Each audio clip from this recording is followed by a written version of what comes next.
हाँ एक कथा रामायण लिखाई लवकुश हारिया रामचंद्र जी खुशी होते बोधे संसार कौन रावण को मारला बेले भी से खुशी नथिबे किंबा अर्जुन जिते जानी हर से जो युवकटी बब्रुवाहन पुओ से सी जहाँ खुशी होते ये खुशी आउ सी महाभारत युद्ध पर भी अन्य युद्ध द्रोणंकर एकमात्र लक्ष्य थिला अर्जुन को ही विश्वर सर्वश्रेष्ठ योद्धा भाव में देखा तेणु एका मंच रे बसी चंद्रकिशोर किंबा विपिन भाई माने सान मोर उत्तर पीढ़ी से माने साहित्य विषय जहाँ जहाँ कहले मते शिखिला भलिया लागिला सेहि मु गर्वित और सस्मिता कथा कहूनी मंच रे अच्छी देह खराब सत्वे तथापि से साहित्य पे ये अच्छी एवं साहित्य करबा पे आपन के डाकी नथिले महाभारत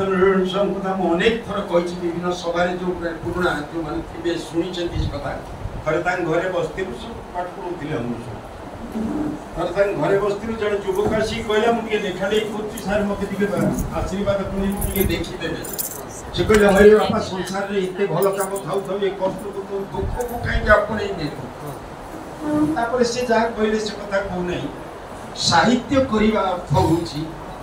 जे स्वेच्छा रे संसार रो सब दुख को आपणे नवा ये होची साहित्यिकर प्रथम व्रत कारण से साहित्य प्रत्येक साहित्यिक निजे होउछंती शिव जे सबु विष को पान करी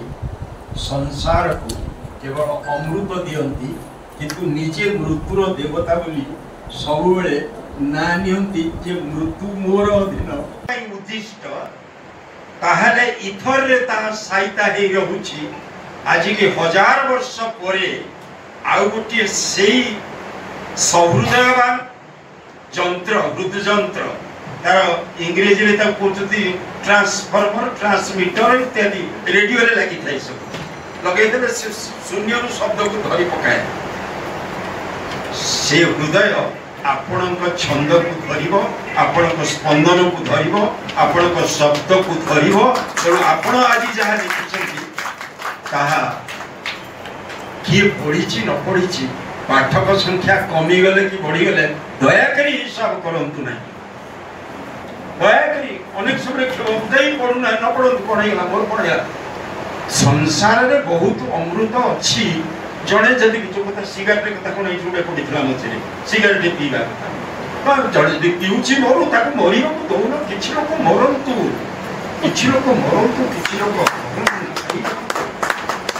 किछि लोक जे ता न करिवे आमे परा सेइथरा के साहित्य को आपणे नेछु जे मरिबो ताको आशीर्वाद करिबु तो आरो जन्म रे भलो मनुष्य हो आ जे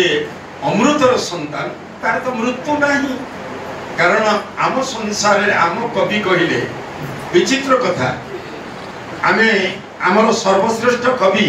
सर्वप्रथम कवि होचती जगन्नाथ एवं से कहिले एठी ब्रह्म परिवर्तन हुए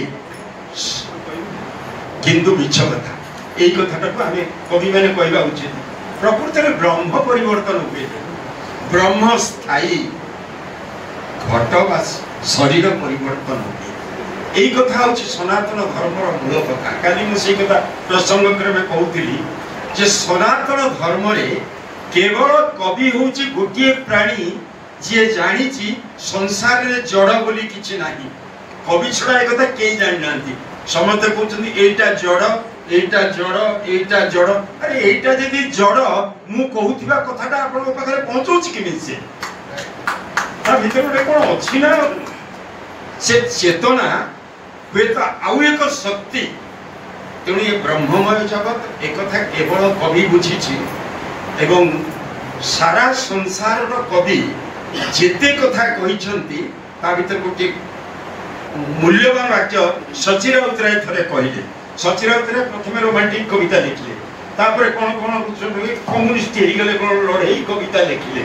लिखि लिखि थकी पड़े जिते से गोटे सुंदर वाक्य स्वगत कविता लिखिं सुंदर वाक्य गोटे वाक्य कविता दीर्घ से वाक्यटा हूँ सबु से इच्छार खेल से एका खेलुआड़ सबु से इच्छार खेल से एका खेलुआड़ समग्र महाभारतर कथाटा को गोटे वाक्य से कहते ये हूँ कविपण तेणु से कहीं ना से इच्छा जोटा भगवत गीता से कहले अर्जुन को कहले मु ते सब बुझेदेली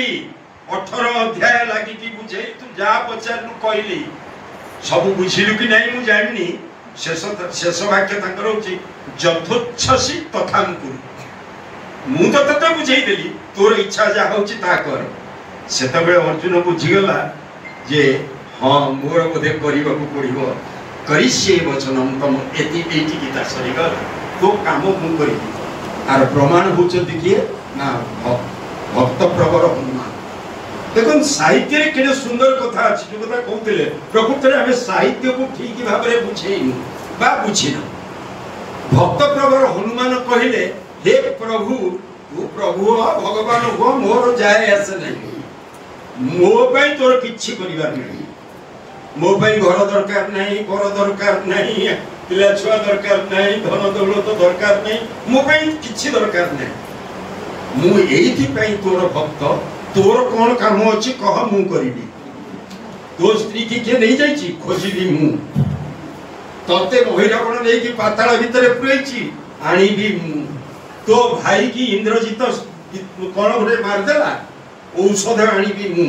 तो काम अच्छी कौन मत कहूनु ये हूँ कविपण क्या कह जाए कविपण जे संसार सबु काम को करे ईश्वर करे ईश्वर काम करे